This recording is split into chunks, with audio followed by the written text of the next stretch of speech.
Well, greetings and salutations, everybody. Welcome to this special installment of Open Mic, the show where the mic is open, the floor, as they would say, is yours. What do you guys want to talk about? That is what we are going to do here today. I'm, of course, your host, John Campea. And yeah, that's basically what Open Mic is. For those of you maybe never been here for an Open Mic, it's really just not terribly unlike the regular John Campea show, except we don't have a bunch of predetermined topics lined up.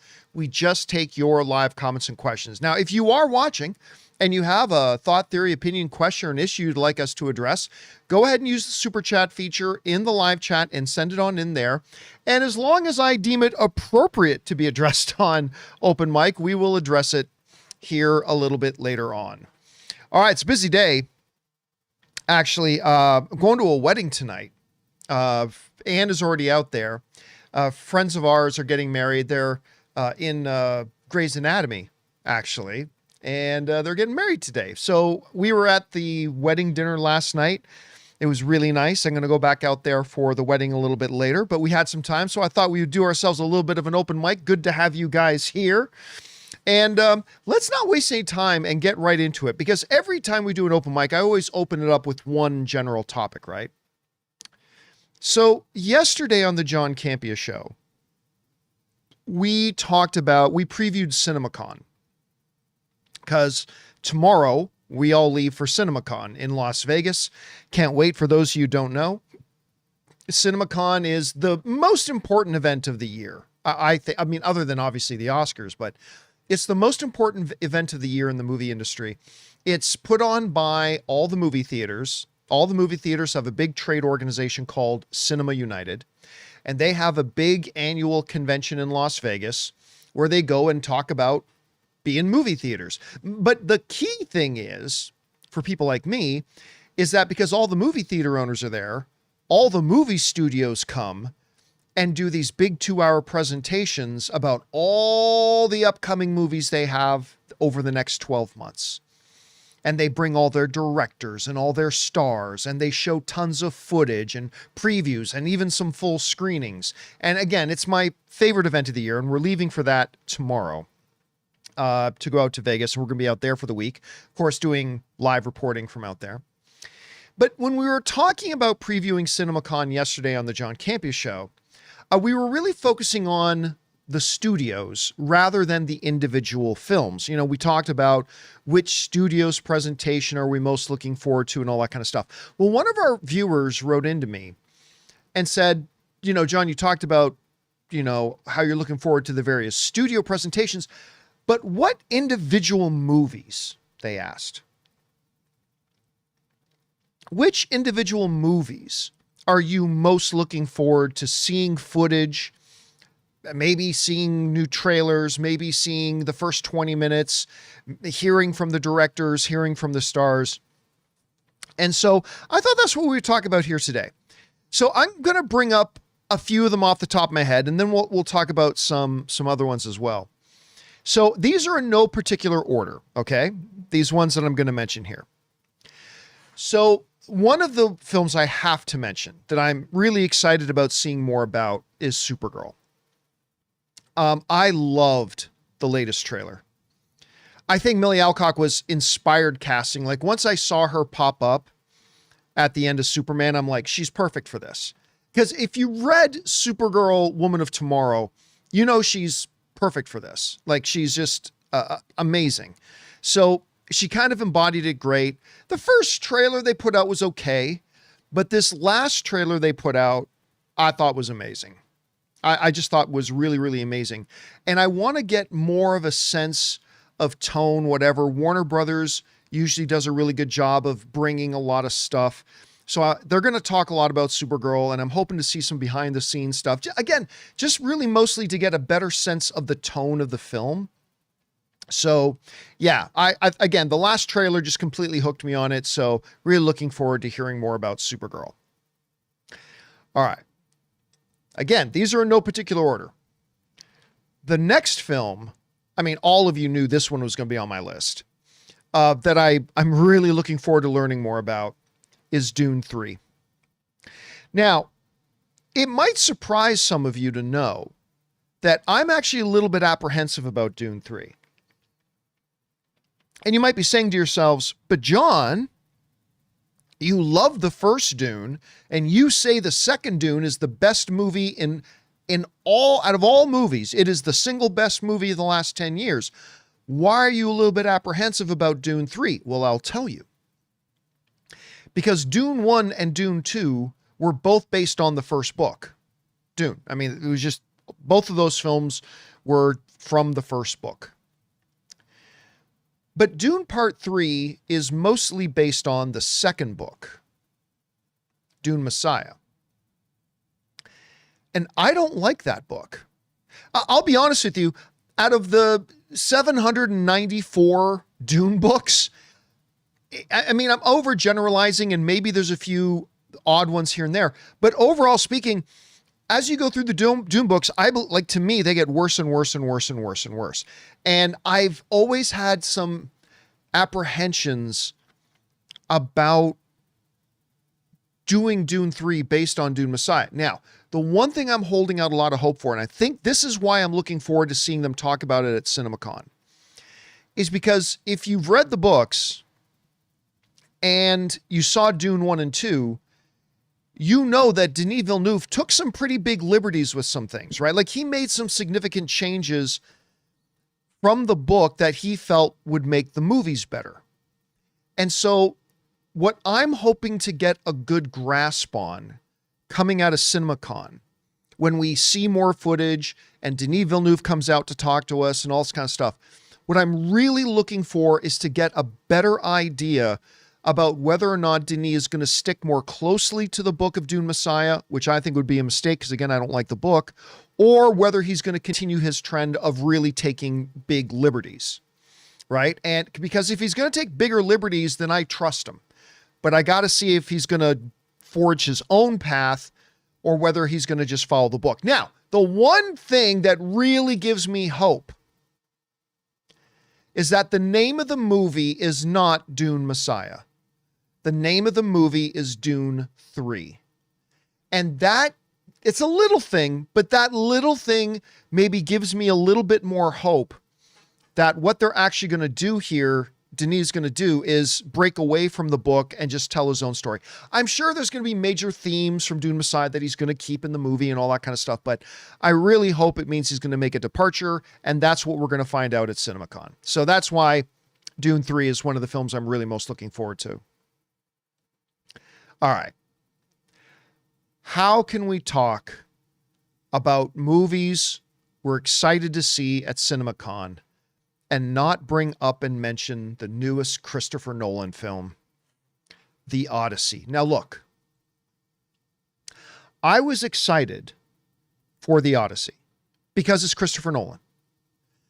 It's also really the first time we're seeing Christopher Nolan get into the sword and sandal kind of genre, which very excited to see. Extremely pumped about the cast. Matt Damon, John Bernthal, Tom Holland, Zendaya, Anne Hathaway, Oscar winners and Oscar nominees, almost all, right? Running up and down the thing. But it wasn't in my top 3 or 4 most anticipated films. Like, it's Christopher Nolan, so I'm excited about it. It's The Odyssey, so I'm excited about it, right? But I'll tell you what really pushed me over the edge. It's when I went to go see Project Hail Mary on its opening special fan event IMAX thing. And they played, I believe it was about 8 minutes, the prelude, the Trojan horse thing. I'm sure many of you have seen it too. But they played this full 8-minute long scene in front of Project Hail Mary of the whole Trojan horse attack. And it was 8 of the most intense minutes I've had all year watching a movie. 8 of the single most intense, gripping the arms of my chair, clenching the buttocks cheeks, intensity of any film all year. And I'm just saying, I was already excited for The Odyssey, yes, but watching that footage pushed it right through the roof for me. right through the roof. And so I am very excited to see. Now, for some of the other ones, for Supergirl, I'm excited to see them talking about CinemaCon because I want to get a better idea of the tone. For Dune 3, I'm excited to see them talking about it at CinemaCon because I want to get a sense about whether they're going to stick closer to the book or take more liberties with the book. But with the Odyssey, I am straight up just excited for it to be at CinemaCon just because I want to see more of it. That's it. It's just because I want to see more of it. So, yeah, that's that one. So far we've talked about Supergirl, Dune 3, and the Odyssey. So those are three of the films I'm super stoked about. There are a couple more that I'm really excited about. Obviously, one of them has got to be Spider-Man Brand New Day. Now, look, I'm already hooked on the film. I love Tom Holland as Spider-Man. Destin Daniel Cretton, who, of course, directed one of the best MCU movies, Shang-Chi. He also just did Wonder Man, arguably a top 1, 2, or 3 best Disney Plus show they've ever done. That I was so shocked how good Wonder Man was. Listen, I'm not gonna lie, I wasn't really looking forward to it. And I thought it was absolutely wonderful. Anyway, Destin comes in to take over the director's chair from John Watts, who did a great job on the previous 3 Spider-Man films. And yeah, this is put this one under the same category of the Odyssey for me. I already know everything I need to know about Spider-Man Brand New Day. Now I'm just looking forward to seeing more footage. And Tom Holland and Zendaya and probably Destin Destin was there last year. Destin came out on stage last year at CinemaCon to talk about the fact that he was doing the next Spider-Man movie and all that kind of stuff. So I'm sure he's going to be there again this year. Zendaya is going to be there because she has several movies to promote at CinemaCon this year. Tom Holland's going to be there because he's going to be talking about Odyssey and he's going to be talking about Spider-Man. So he's going to come out on stage. And I'm just looking forward to, like I said, just to see more stuff from it. So I think that's going to be great. All right. The last one I'm going to mention here is the most obvious one, and it's, of course, Avengers Doomsday. And this is the one that I have my biggest, I guess you could call, expectations for. Because you guys know, if you watch the show, that I believe all the signs are pointing to the fact that Marvel is most likely going to be dropping the Avengers Doomsday trailer. Again, I do not have that from any official sources. Let me be clear. Nobody has told me that they are dropping an Avengers Doomsday trailer at CinemaCon. I just believe they will. And the reason I believe they will, and we mentioned this on the show, but is because when you look at Disney's history at CinemaCon, they always drop the bombs at CinemaCon. They always deliver the goods. They always go all out. Right now, Dune 3 and Avengers Doomsday are scheduled to come out on the same day, December 18th. Dune 3 dropped their trailer weeks ago. And so I believe this is the place that they're going to drop the new trailer, and then later in the day, they're going to put it out online. Now, Disney's presentation is on Thursday. I'll just jump over here and bring up our schedule. Yeah, there we go. You see the schedule there for CinemaCon. Monday night is the Sony presentation. Tuesday is Warner Brothers. Wednesday is Universal and Amazon MGM. They're both doing theirs. And then Thursday, the final studio presentation of CinemaCon, is Walt Disney Studios, a 2-hour presentation from 2:30 p.m. to 4:30 p.m. And yeah, man, I'm going to be shocked if they don't drop the Avengers Doomsday trailer. So, and I believe 3 things, okay? 3 things are going to happen with Avengers Doomsday, okay? 3 different things, I believe. Number 1, as I mentioned, I do believe we're going to get the trailer dropped, the first official trailer. Number 2, I also believe they're going to probably show us 15 minutes or so of Avengers Doomsday. Several times before, Marvel has brought here's the first 30 minutes of Doctor Strange 2. Here's the full movie of Shang-Chi. Here's the first 25 minutes of another movie, right? They always do stuff like that. So I'm expecting we're going to, number one, get the trailer. Number two, they're going to show us a bunch of footage that they will then not release online. So I think we're probably going to get 10, 15, 20, 25 minutes of Avengers Doomsday. Probably closer to 10 that they will then not release online.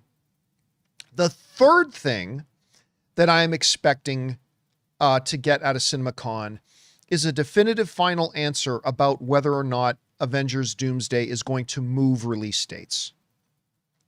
Now, for those of you who haven't followed this and didn't see us talk about it on the show, for those of you who have, indulged me for a second, but let me use the Campea classroom that I've got set up already. All right. So here's the thing. Right now on, where are we at?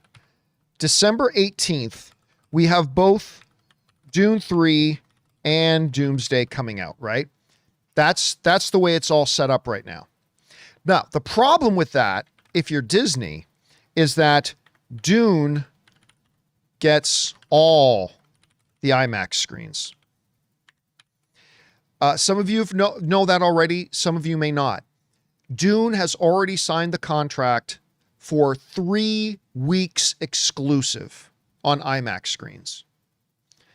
If you live in North America or most of the world, there are going to be some places in the world where you can see it in IMAX, but most places in the world, if you want to see a movie in IMAX during that period of time, you got to see Dune 3. Doomsday gets no IMAX screens. Now, here's where it's gotten interesting. Jumanji 3, the one with Dwayne "The Rock" Johnson, was going to open on the 25th. Now, Jumanji 3, let me rephrase that. Not on the 25th, on the 11th. Sorry. So Jumanji 3 with Dwayne "The Rock" Johnson was all this time scheduled to open on December 11th, 1 week before Dune and Avengers Doomsday on December 18th. And during that week of December 11th, Jumanji was going to have 1 week of IMAX screen exclusives. Okay? So on December 11th, Jumanji was going to get 1 week of IMAX screens. And then on December 18th, Dune 3 was going to get 3 weeks of IMAX screens. Well, the situation has changed because Jumanji has moved to December 25th. So Jumanji has now leapfrogged over Dune and Doomsday to December 25th. They're now opening a week after Dune and Doomsday instead of opening it up a week before. Now, why that's interesting is now the week of December 11th is wide open for IMAX. So now you've got this 1 week window where nobody has the IMAX screen spoken for. So the theory is that Doomsday will move up a week to the 11th to get the IMAX screens for 1 week. That's the theory. That's what's going on. So there's a lot of people in the industry who believe that Avengers Doomsday is going to make that move. Now, the brain dead, short-term thinking, low IQ people are, well, like they hear that Doomsday may be moving. They're like, oh, Doomsday's chickening out because they don't want to go head-to-head with Dune 3. Believe me, Doomsday is going to make a lot more money. Like, Dune 3 is my number one most anticipated film of the year, but make no mistake about it, you're a special kind of stupid if you don't know that Avengers Doomsday is going to make more money than Dune 3. I think Dune 3 is going to be the better movie. But yeah, you got to be a special kind of stupid if you don't realize that Doomsday is going to make a lot more money than Dune 3. So there's already this narrative out there, oh, if they move, it's because they're chickening out of going head-to-head with Dune. No. It's because they're smart. You get to move up just 1 week. You don't have to move 3 months. All you're moving is 1 week. But that 1 week gets you one exclusive week of IMAX screens that you otherwise don't have. And the advantage of now you've got this opening weekend all to yourself. Like you're no longer sharing that opening weekend with Dune 3. So now whether they're going to do it or not, I don't know. But I do think we are going to find out 100% for sure on Thursday at CinemaCon during Disney's presentation. So I believe the three things we're going to get are from Doomsday is the trailer. I believe we're going to get exclusive footage that they won't show to the rest of the world. And then I believe we're going to find out for sure if they're moving to the 11th. I'm normally a better typer than this, but I'm trying to work my hands around my mic and I can't actually see my keyboard. Anyway, so those are the things that I think we're getting from Doomsday. And so, yeah, and that's the stuff I'm really looking forward to. So number one, just want to see new footage, get our first glimpse of the trailer, but then finally get the answer. Are they going to stick on the 18th and give us Doomsday, which I'm kind of hoping they do, or are they going to make the strategic tactical move and move it up 1 week to the 11th so they can get 1 week of IMAX screens? And that's the stuff we're going to find out. So yeah, once again, these are the ones that I'm most looking forward to. So Supergirl, and all for different reasons, Dune 3, The Odyssey, Spider-Man Brand New Day, and Avengers Doomsday. Now, there are a couple of others that I am excited about for sure. Let me go down the list here. One I got to mention is, we brought this up on the show the other day, is Zelda. Now, normally speaking, the movies they feature at CinemaCon are the movies that are coming out from CinemaCon until the next CinemaCon, right? Zelda doesn't open until like a month after the next CinemaCon. So normally it wouldn't be addressed at this year's CinemaCon, but because it comes out so close to the next CinemaCon, and because there's really been no information out there, and also because they're done filming it, I think at this year's CinemaCon, I do believe they're going to give us some highlights on the Zelda movie. I really do. I think they're going to talk about that. So that's another one I'm looking. Oh, and obviously, even though it's, again, not coming out until after the next CinemaCon, they always talk about Spider-Verse. Even in years that they don't have new Spider-Verse films coming out, Lord and Miller always come out and talk about Spider-Verse. So obviously excited about that. I am excited to see a little bit more about Godzilla X Kong. What's the name of the movie again? It's Godzilla X Kong, not Supernatural. It's Godzilla, Supernova. That's what it is. I'm excited to see them talk about Godzilla X Kong Supernova. And obviously get some more on that Tom Cruise movie, Digger, and obviously to get our first look at Clayface. So that's all stuff. Hunt for Gollum, they may or may not talk about. Man of Tomorrow, they may or may not talk about, because those are obviously all, again, coming out after next year's CinemaCon. We already talked about Universal. Listen, I'm a big fan of that David Harbour Violent Night movie where he's Santa Claus. I know not a lot of people have watched it. I know not a lot of people love it, but I loved it, so I'm looking forward to that. And obviously, the new Werewolf movie is interesting. Masters of the Universe, I'm sure they'll do some stuff. The new Michael B. Jordan film, Thomas Crown Affair remake, obviously, because I'm such a Spaceball psychotic, is one I'm also really looking forward to. Passenger. For those of you who saw the trailer for Passenger, I can't remember which horror film it played in front of, but the trailer for Passenger played like a little YouTube short horror film. Like, the trailer itself is a totally valid, self-contained little YouTube short horror film. And it's freaky as hell. And yeah, I was in front of Scream 7. Thank you. King Daddy Goat mentioned it was in front of Scream 7. Yep. That's what it played in front of. And I've been dying to see it ever since. So I can't wait to see that. Now, some of you might be wondering why I haven't mentioned Scary Movie. Well, the reason I haven't mentioned Scary Movie is because it's a comedy, and there's no reason to be excited seeing them talking about it at CinemaCon, because I'm excited for the movie. I think it looks hilarious, but there's not really much to go into or talk about a spoof comedy other than just giving away a bunch of the jokes. And I kind of don't want them to give away any more of the jokes. So I'll be just as happy if they don't talk about Scary Movie at all. Like, I'm sure they will, but it's not high in my list of things that I'm excited about to see them talk about at CinemaCon, because it's a comedy, right? Not a lot to say about a comedy. Then we get into Disney. Guys, we'll get back to the Mandalorian in a second. I wish I could say I was more excited about that. Obviously, I want to see more from Toy Story 5. I want to see if they can redeem themselves from that last kind of train wreck of a Moana trailer. Obviously, I do think they're going to talk about Star Wars Starfighter, even though it doesn't come out until after the next one. So yeah, let me just talk for a second about Mandalorian. You know, we talked the other day about the fact that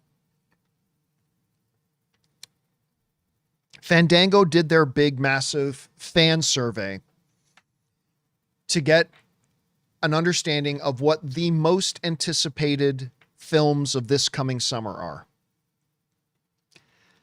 And at number 1 was Toy Story 5. At number 2 was Spider-Man No Way Home. And number 3 was Devil Wears Prada 2 over the Odyssey that was at number 4. Some pretty interesting things there. But maybe the most interesting thing, and maybe the most concerning thing, was the fact that The Mandalorian and Grogu did not even make the top 10. Didn't even make the top 10. It wasn't on the list. It was one of the voting options, but it did not make the top 10 on the list. And, you know, people have been telling me I've been crazy when I said I think the ceiling for Mandalorian and Grogu is probably around 500 million. And it could be like much lower than that. And people thought I was crazy, but I'm telling you, I just don't. It's an extension of a TV show that not everybody watched, and a TV show that ended badly with a bad season 3. I'm just not sure how stoked people are to run out to the movie theater to go see this. And I still think, I still got to question Lucasfilm's sanity for making your first theatrical film, their first theatrical film in 7 years, as an extension of a TV show. That's your first film on the big screen in 7 years.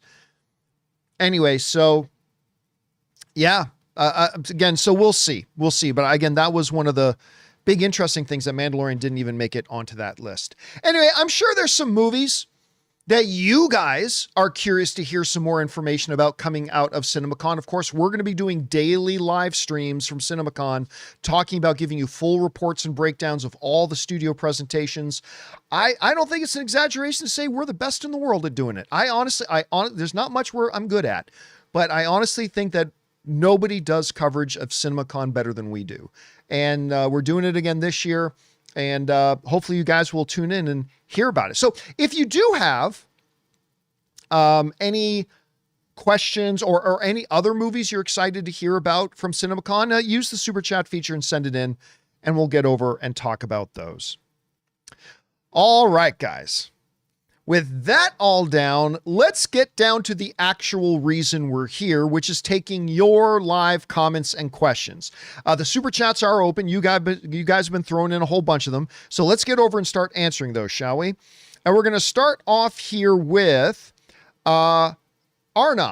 And Arnav writes, any news on the live action Nova? Any casting rumors? Do you think they could race swap him? I am a person of color and a big fan of him. That's why. I honestly have heard nothing. I'm not even 100% sure what they're doing with it. But at this point, I've heard nothing. Could they race swap him? Yeah, they could. Really, the color of Nova's skin has zero to do with his character. So actually, the gender of Nova really has zero to do with the character too. So they very well could. I don't know that they will, but if I had to bet $5, I'll bet that they won't. But even the comics race swap all the time. Anyway, I'd be fine if they did it, but I don't think they will. But again, at this point, haven't really heard anything. Okay. Next up, we go to Who is Chris? Who wrote, did you see the Michael movie reviews? Shit is finally going to be one to remember. Yeah, so the reviews aren't out yet. Okay? The reviews are not out yet for Michael, but the first reactions are. And I read a couple. We'll talk more about this in a couple of days, but I read a couple of them that straight up said it might be the best biopic ever. Which I wouldn't be completely surprised about because Michael Jackson did have one of the most interesting lives, but also it's being directed by Antoine Fuqua, who I'm a big Antoine guy. I think he's terrific. So I wouldn't be surprised if that's true, but yes, the first reactions for Michael are now out and they are off the scale, like really, really good. So we'll see what happens with that. All right. Who is Chris also follows up and writes, also tickets have been selling out crazy internationally. And I've seen a report. Michael can be one of the fastest movies to cross $1 billion.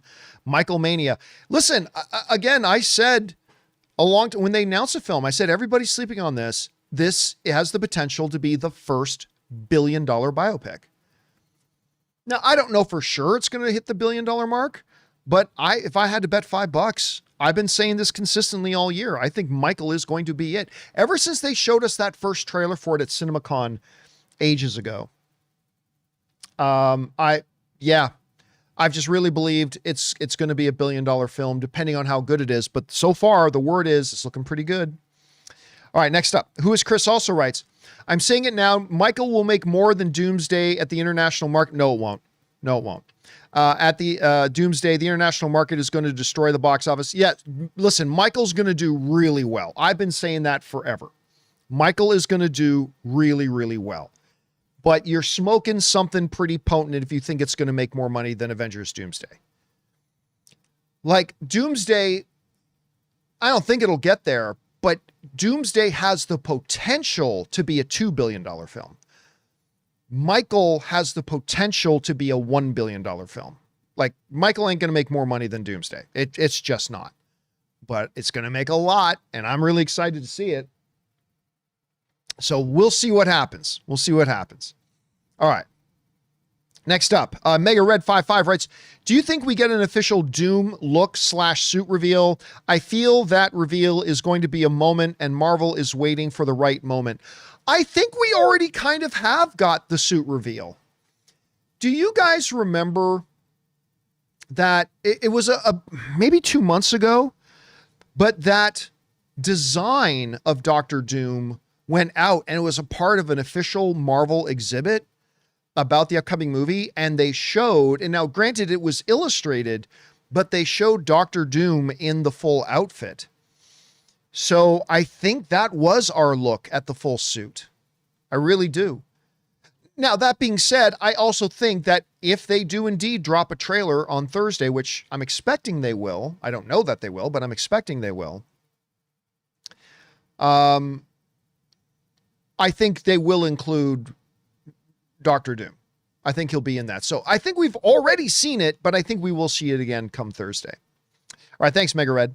HV3 writes, I'm listening to you while I put up shelves for my Funko Pops. It's not going well. Listen, dude, I still remember once all the staff started getting me into Funko Pops, this is back still in the movie talk days. The first time I tried to put up shelves for my Funko Pops did not go well. I can do a lot of things I can't do. Handyman stuff is one of the things I cannot do. It was a disaster. I actually had to get Jonathan Voico to come in and put up my shelves for me. He wasn't much better at it than I was, but he got it done. And for me, it was just a disaster. So I feel your pain, my brother. I feel your pain. All right. Ryan writes, what filmmakers would you like to see make DC films? Any filmmaker that's talented. There, period. Ex-director and ex-movie. Yeah, I really don't care. As long as they're gifted storytellers. So with that being said, any good director. I'm excited for any good director to make a DC film. I would love to see, Christopher Nolan come back to his roots. Because you remember he did, The Dark Knight. I would love to see Denis Villeneuve do it. I would even love to see some guys over on the Marvel side. I'd love to see Destin do a DC film. I'd love to see like any good, I'd love to see the Daniels do a DC film. I'd love to see Paul Thomas Anderson do a DC film. I'd love to see like any director who's a good director. I would love to see do a DC film. I know that's not the answer you're looking for, but that's my honest answer on that. Any good storyteller, I'll get excited if they get announced to be doing a DC film. All right. Joshua D writes, The Return of the King versus Return of the Jedi, you rock. Well, I mean, Return of the Jedi is straight up my all-time favorite film. Now, look, when I talk about my all-time favorite film, I just say Star Wars. Now, when I say Star Wars, what I mean is the original trilogy. I just see that as kind of one thing. So when I'm doing my all-time top 10 favorite films list and I get to number 1, I just say Star Wars. That doesn't mean A New Hope, and it doesn't mean Jedi, and it doesn't mean Empire. It just means all three of them. I just consider that one thing. But with my feet to the fire, if I had to say what my favorite of the Star Wars films are, it's Return of the Jedi. Right? And now most of my Star Wars loving brethren will say Empire. Totally great answer. But for me, it's Jedi. I think just Jedi has a few edges over Empire. But like that being said, Return of the King is one of the most, I say it's like one of the greatest achievements in the history of cinema. I mean, I don't think its record will ever be broken. Like it shares the record for most Oscar wins at the Oscars. It was nominated for 11 Oscars. It won 11 Oscars. I don't know that that's ever going to be beat. And so it's two different things, but my favorite is Return of the Jedi. All right. Let's see, what's next here? We got Super Nintendo Chalmers writes, if you could change anything about CinemaCon, what would it be? Oh, that's a good question. If I could change anything about CinemaCon, what would it be? Listen, I'll tell you what, I don't have a lot of complaints about CinemaCon. They run a great, tight ship. Their scheduled events always go off without a hitch. Their parties are next level. There's big parties every night, which what happens in Vegas stays in Vegas. But there's big, massive parties that happen every night that are excellent. The trade floor is great. The goodie bags are wonderful. I guess I would say this. If I could change one thing, no, King Daddy Goat, absolutely not. Can I say let fans come? No, absolutely not. This is not a fan event. You would fundamentally be changing CinemaCon. Like for fans, you've got D23. You have New York Comic Con. You have San Diego Comic Con. You have LA Comic Con. There's all these things. This is the one thing that is meant for the industry. And if you change that, it would fundamentally change everything about CinemaCon. It would totally change everything about CinemaCon. So no, it should not be open to the fans. It just shouldn't, because there's 5,000 other events that are for the fans. This is the one thing that's meant for the industry. And if it was for fans, the studios wouldn't show half the stuff they show. That's the thing. The studios simply would not bring half the stuff that they bring. If just general average movie-going fans like you and me were going to be there, they just wouldn't bring it. So no, this is not a comic convention. This is an industry event, and it should absolutely stay industry. 100% should stay industry. But I would say, what I would say that I would change, though, is I would move it even a little bit earlier in the year. I would move it to like February or March. Now, I understand that can be problematic because a lot of the studios are wrapped up in Oscar preps and all that kind of stuff. I get it. But, without thinking through all the logistics, if there was one thing I would change about Comic-Con is move it a little bit earlier in the year. Or a little bit later in the year so you can enjoy the warmer weather, but then you're getting into summer movie season. So I don't know, maybe April's the best place, but if I had to pick one thing to change, maybe it would be moving it a little bit earlier in the year. All right.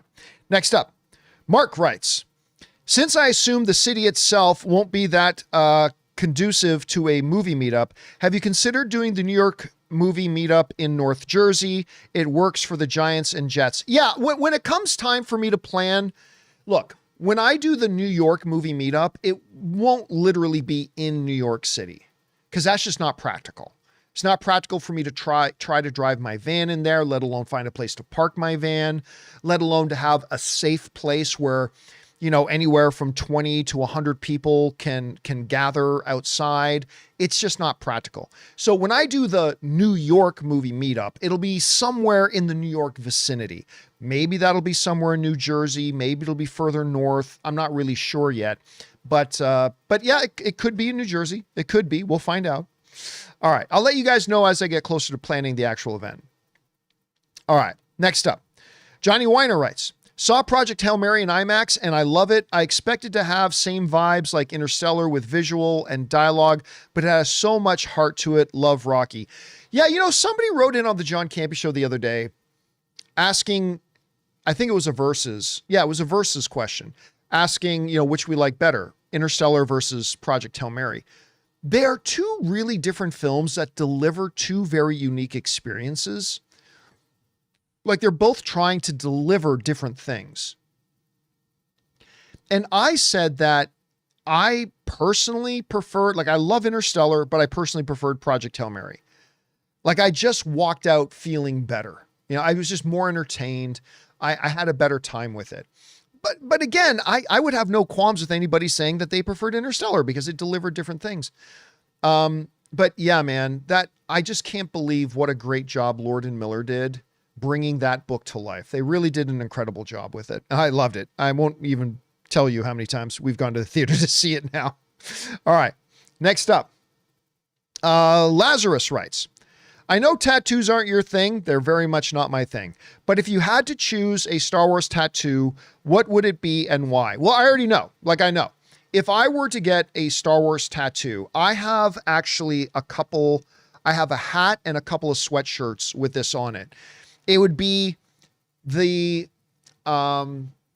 Republic logo and the Imperial logo mixed into one. So the Republic half on top, the Imperial one on bottom.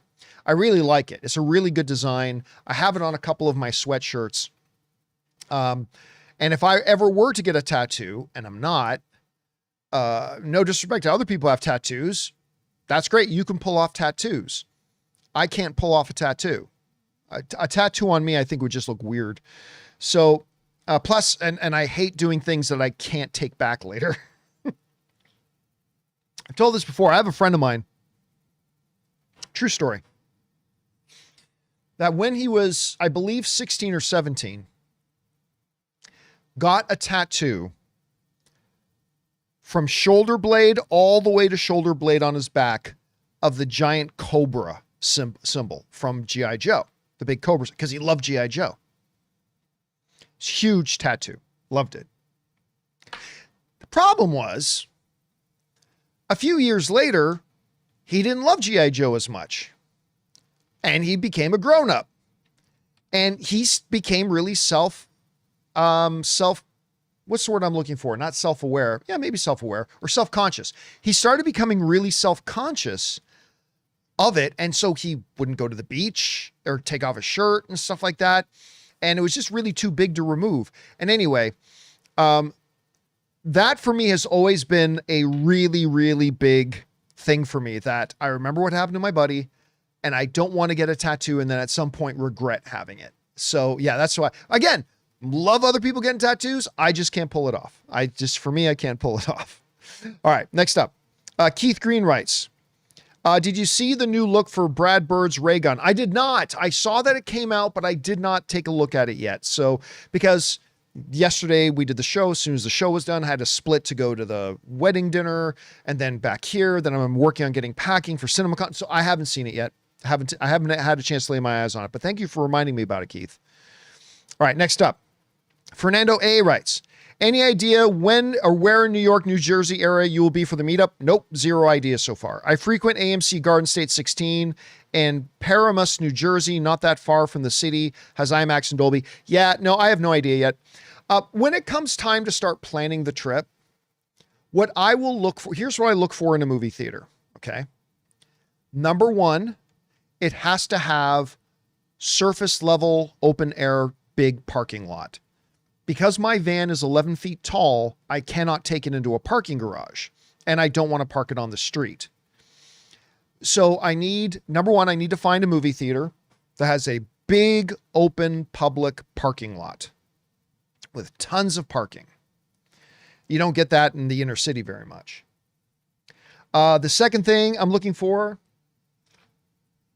is a theater that has a big front area, like in front of the front doors, a big open area that, me and 20, 40, 60, 100, 150 people can gather around for a couple of hours and talk and not be in anybody's way. So when it comes time for me to start planning the trip, those are going to be the criteria that I'm going to be looking for. And it's okay if it's like an hour outside of New York. I'm flexible with that, but we'll figure that out when we get closer to the time. All right. Buck's Basement writes, John, wondering, did you finish One Piece Season 2? Never even started Season 2. Season 3 coming out already next year. Hopefully they'll do 1 to 1.5 years in between seasons. Season 2 is great. Yeah, it's just one of those things where I really like Season 1. Surprisingly, because I didn't like the anime. I didn't like the animated version. And then I checked out the live action version. I'm like, this is actually really good. So I really like Season 1, but I have not even started watching Season 2 yet. I'm behind. I haven't started watching Fallout Season 2. And you guys know how much I like Fallout Season 1. I haven't even started watching Fallout Season 2 yet. It's been hard keeping on top of The Pit, keeping on top of Monarch, keeping on top of Shrinking, keeping on top of Invincible, keeping on now with The Boys has started. It's staying on top of Daredevil. So I got to at some point get caught up on One Piece Season 2 and Fallout Season 2 because I haven't started watching either of them yet. All right. Oh, okay. Well, listen, guys, there are still more questions to go, but I am going to turn off the super chats here in just a moment. So if you guys still have a question or a topic you want to send in, do it now, because I'm going to turn off the super chats in just a minute, and then we'll get through all the other questions that you guys have sent in. But we are going to take a quick moment here, guys, and take a little bit of a break for me to rest my voice for a second, and most importantly, to go and refill my drink here so we can get through the rest of the show. We're going to take a little break and thank our sponsor today. So this gives you guys a chance to talk amongst yourselves, run to the bathroom for a second if you want. We'll be back in just a moment. But first, we're going to hear from the sponsor of today's episode of Open Mic, our friends at Mando. Guys, we want to take a second to thank the sponsor of today's video, Mando. Spring is in the air, and I gotta tell you, I am pumped to get back outside and start using the pool more. But let's be honest, warmer weather also means one thing: sweat. That's why I've been using Mando whole body deodorant, and guys, this stuff is amazing. Now look, I've tried a lot of deodorants over the years, but Mando is different because you can literally use it anywhere. I'm talking pits, chest, feet, even those hard to reach areas. And what surprised me the most is how well it actually works. So for me, what I personally love the most, it doesn't just cover up odor, it actually stops it before it starts. Mando was created by a doctor who saw how normal body odor was being misdiagnosed and mistreated, and they built this to actually solve the problem. It's clinically proven to control odor for up to 72 hours, and I can tell you from using it, it delivers. So here's the deal, guys. Don't just mask it. Mando it. Head to shopmando.com and get 20% off with my code Campea. That's code CAMPEA at shopmando.com for 20% off site-wide. Again, go to shopmando.com, use the code Campea, and get 20% off. Support the show and stay fresh out there. Trust me, Mando's got you covered. And thank you to our friends at Mando for sponsoring today's episode of Open Mic. All right, guys, we have now turned off the super chat, so let's get through all the ones you guys have already sent in here, shall we? We're picking things up with, we left off with Buck's Basement. Now we go to Mega Red 555. Will Ray be there? Love hearing some of his thoughts. No, Ray will not be at CinemaCon this year. Ray still works on the show, but he opts to work behind the scenes. So Ray now works behind the scenes on the show. He does when the John Campea show is over, he takes the show and chops it up into segments and makes thumbnails for the segments and all that kind of stuff. But yeah, he now opts to work behind the scenes, not in front of the camera. So no, Ray will not be at CinemaCon this year. We're going to miss him too. It's always nice having him there. All right. Let's see. Next up, Animesh writes, Mando and Grogu needs a lot of goodwill points, but the marketing hasn't been quite there yet. Do you think they will be going all in at CinemaCon? I think you're right. Like, look, it's Jon Favreau. So does Mandalorian have a chance of being a really good movie? Absolutely it does, because it's Jon Favreau. But their trailers have not been great. So they might decide to go a little extra mile to try to start generating some more positive vibes around it. I don't like, if I were them, I would, but we'll see what they've got in store. We'll see what they've got in mind, but they need it. They absolutely do need it. I agree with you 100%, Animesh. All right.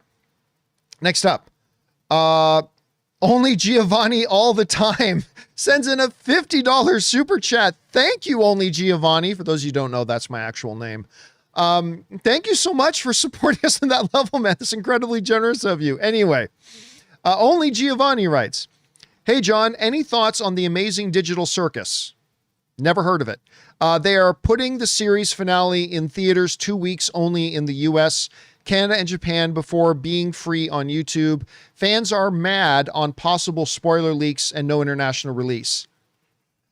I have to be...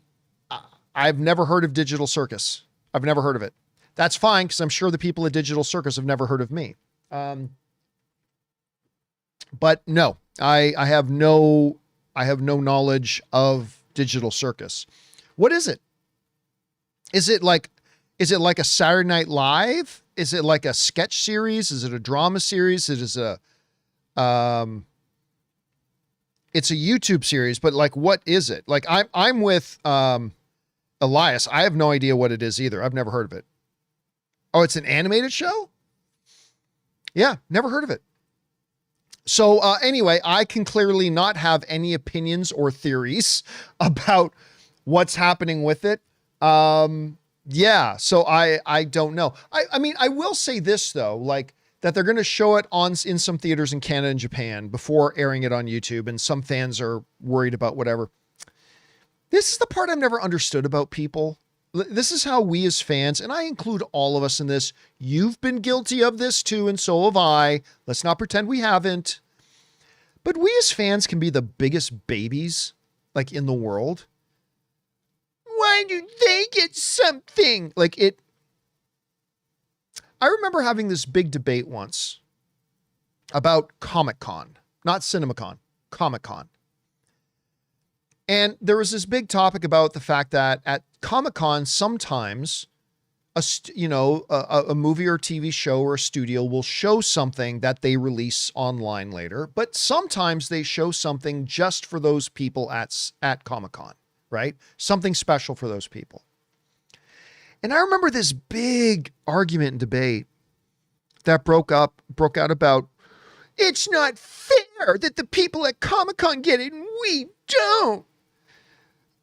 Like, as if the studio was going to release that stuff to the public if Comic-Con wasn't there. And the only reason they're hiding it from the public is just so the people at Comic-Con could get it as an exclusive.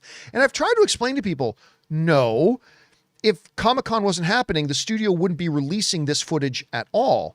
They just happen to be giving a treat to the people who went through the trouble and went through the expense and went through the hassle of coming all the way out to Comic-Con and being a part of Comic-Con, and they're just getting a special treat. So maybe we shouldn't act like insufferable little spoiled children going, they shouldn't have that if I can't have it too. Like, it boggles my mind. So that kind of reminds me of this, is like, if there are people getting upset about it, then just, I don't know, don't worry about it.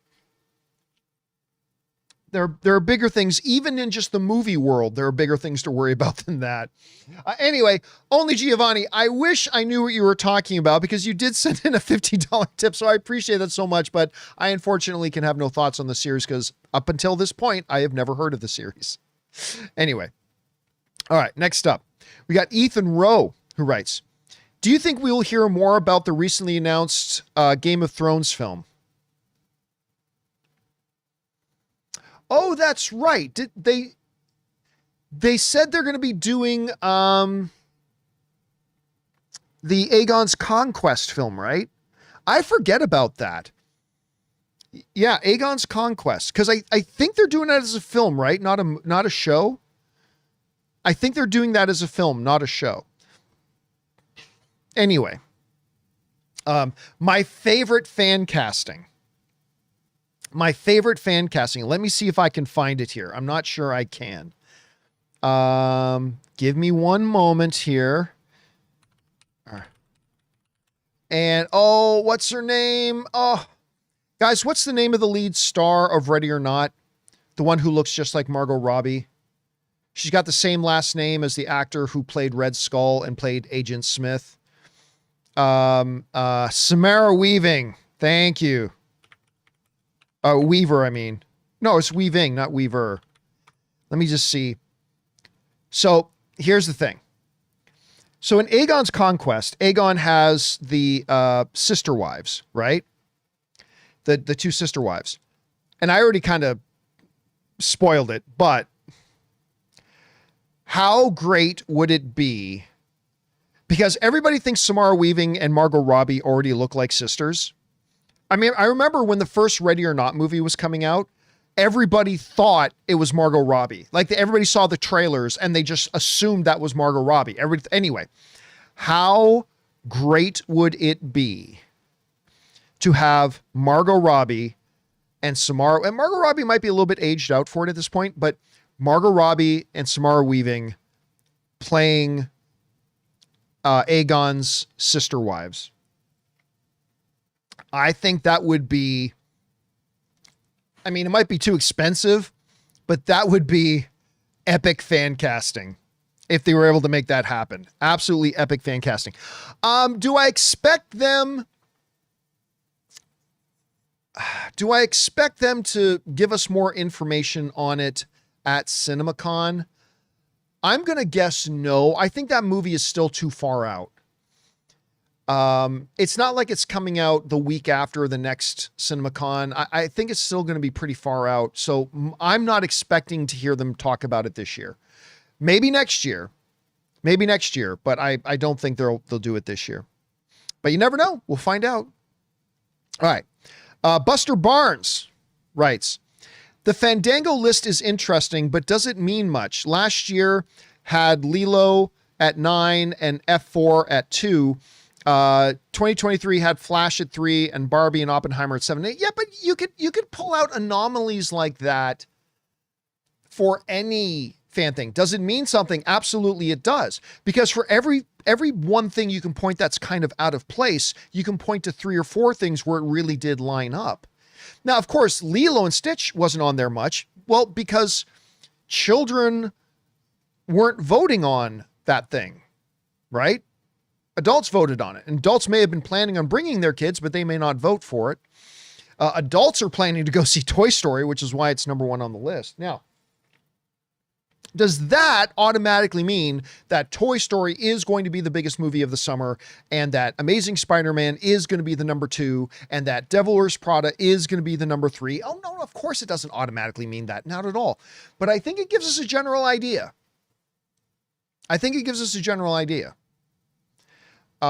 So is it hard codified fact? No, because it's all based on people's opinions. It's just people saying what they're individually excited about. But it does give us a general idea about what the map is going to look like. Again, doesn't mean that Toy Story will be number 1 and Amazing Spider-Man number 2 and Devil Wears Prada number 3 and Odyssey number 4. Doesn't necessarily mean that, but it does give us a general sense about, because Toy Story is going to be huge and Spider-Man's going to be huge and Devil Wears Prada 2 is going to be huge and Odyssey is going to be huge. And the fact that Mandalorian didn't even make the list is very interesting. So it is, yeah, I think it is very useful. I think it's very useful. Anyway, good question. All right, next up. Louis Berry writes, over under 25%, Prada 2 gets a whole film shown.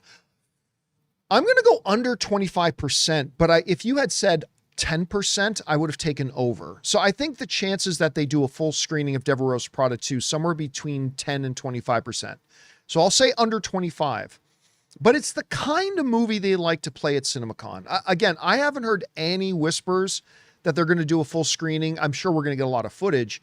I haven't heard any whispers that we're going to get a full screening of Devil Wears Prada 2, but one never knows. It is the kind of film they do like to play there. All right, just last one. Comes to us because remember I turned off Super Chats a while ago. Mickey Bell writes, with Lord and Miller, Spielberg, Inarritu, Nolan, and Villeneuve releasing films this year, the best director category next year looks potentially stacked. Yeah. Inarritu doing Digger, Denis Villeneuve doing Dune 3, Christopher Nolan doing The Odyssey, Lord and Miller, of course, have Project Hail Mary, Steven Spielberg with whatever day, not Dislocation Day. What's the name of the damn movie again? I almost called it Dislocation Day, not Disclosure Day. We've got Disclosure Day, and yeah, I mean, you're right. And then I'm sure a couple are going to surprise us. I'm sure a couple are going to come out of nowhere and totally surprise us. It is absolutely going to be a stacked best director race next Oscars. Absolutely phenomenally stacked. It's going to be great. All right, guys. Listen, I got a couple more minutes still. So here, let's do this. If you have a question and you're in the live chat, use all capital letters, question, like I just put in the live chat, colon, and then fire in a question. I'm just going to let you know, I'm not going to answer all of them. I'm just going to cherry pick out a couple and answer a couple just for fun. Do not copy and paste and spam in your question because that's automatic. I'm going to ignore you and I'm probably going to ban you from the channel. So don't do that either. But if you do have a question for me and you're just watching the live chat, go ahead and type in all capital letters, question, colon. That way I know you're talking to me, and fire on in your question. Let's see here. We'll start with Perfect Image. It says, have you heard about Red Dead Redemption live action and Metal Gear Solid live action movies? I've heard that they're aiming for them, but over the years, I've heard thousands of video game stuff that they're aiming for and they never really come to pass. So I'm just waiting till we get things that are more concrete. Let's see. WNN says, do you think Cody Rhodes or other current WWE superstars have a future in Hollywood? Doesn't look like Cody Rhodes can act, to be honest with you. And I don't watch wrestling enough today. Like I watch WrestleMania. That's about it. So I wouldn't know about any of the other ones and their potential to act. Let's see here. Buster Barnes, do you think Toy Story 5 makes more than 4? 4 just edged over $1 billion. No, I think it'll be a massive hit. I think it's going to make hundreds of millions of dollars, but I don't think it makes more than 4, but you never know. We'll find out. Let's see. Black Lotus says, what's your dream Star Wars project? Any Star Wars film that Steven Spielberg directs. That's been my dream. That's my ultimate dream movie, my whole movie watching life, is Steven Spielberg directing a Star Wars movie. Let's see here. Jay Valter writes, will Doomsday or Secret Wars really close out the multiverse? Yes, 100% it will. Let's see. Super Sauce says, what's your favorite movie of all time? I said a little bit earlier in the show, Star Wars. That includes New Hope, Empire, and Jedi. Star Wars is my favorite movie of all time. Let's see. Do you believe Keith David is in Brand New Day? The reason he's asking that is because it sounds like we hear his voice in it. I've met Keith David. He's a really cool dude. I'm going to guess yes. I don't have any definitive answer, but I'm going to guess yes. Okay. Let's see.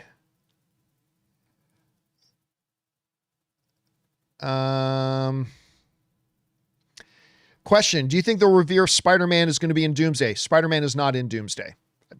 I thought that was just general knowledge at this point. He's going to be in Secret Wars, but Spider-Man's not going to be in Doomsday. Let's see. Question. Chances on 1 billion second opening weekend. No idea what you're talking about. You got to chances on what? Anyway, no idea what we're talking about. Let's see.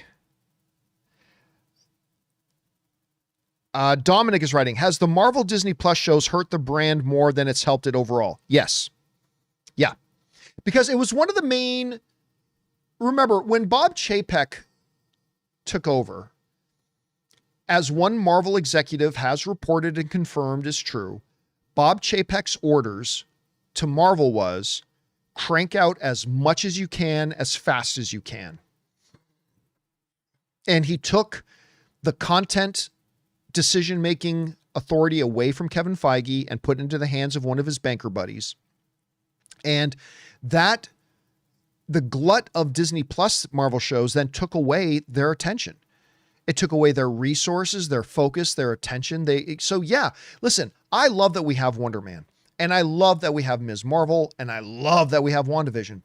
But I think overall that yes, Marvel on Disney Plus has hurt them more than it's helped them. So listen, I'm sure there's a really good debate to be had there, and maybe I could even be persuaded to think otherwise. But yeah, off the top of my head, I think it has hurt them more than it's helped them. I really do.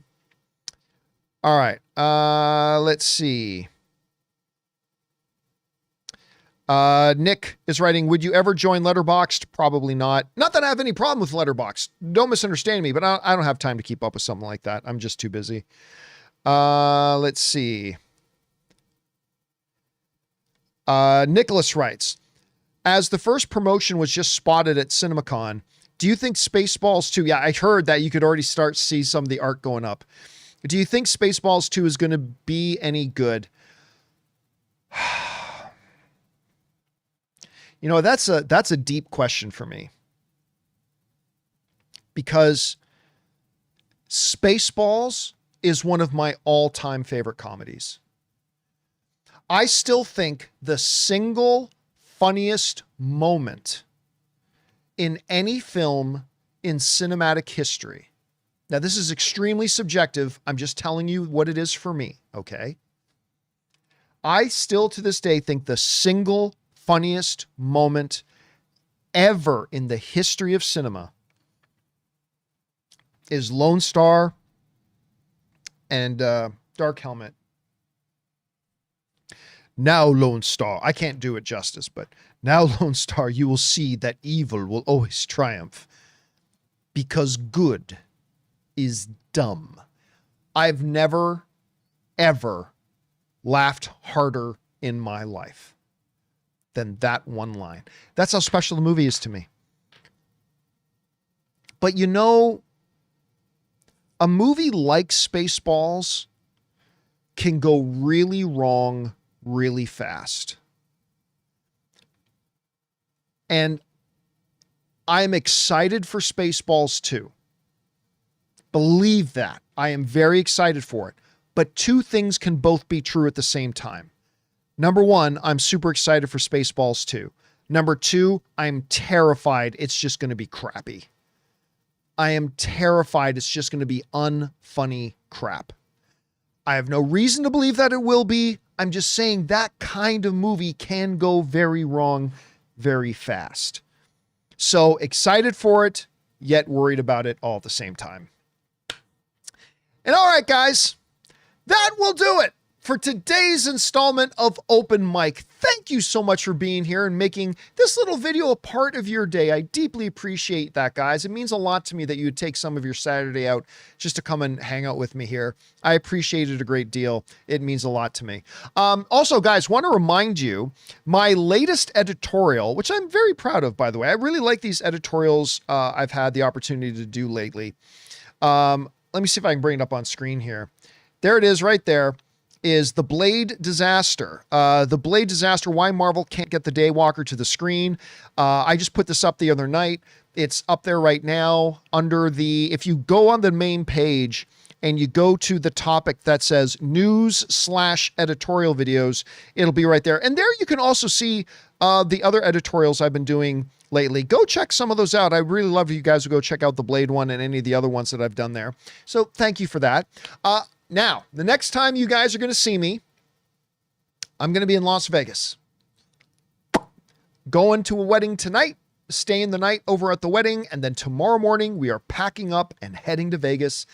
And we're still going to play Dungeons and Dragons we play a Sunday night Dungeons and Dragons game, and we're not missing our Dungeons and Dragons game. So we're going to play remotely from Las Vegas and Skyping, or I still say the word Skyping, I guess using Zoom or whatever to connect all the everybody playing.